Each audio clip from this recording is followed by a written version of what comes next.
Hello everybody, I want to show you in this video how you can take a screenshot with the iPhone XR.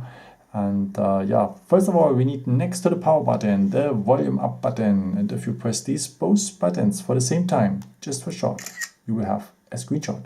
One more time, the power button and the volume up button for the same time, just for short, you will have a screenshot after. Okay, and you can edit the screenshot. If you tap on the screenshot, and you can write something in the screenshot. So take the kind of pen you want to have, take the color here, maybe yellow, and then paint whatever you want and so on. So you can crop the pictures here as well.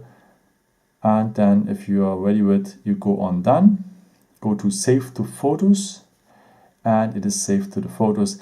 If you don't edit the screenshot, it will go directly to the photos. So don't worry about it, it's not disappeared. I hope I could help you with this video and answer a question. And if you want, you can leave me a nice comment or give me a thumbs up. Would be very helpful for more videos. Thank you so much for. And I've created also some other videos if you're interested in, or may just subscribe me. It would be a pleasure to see you again. And maybe until next time. Ciao.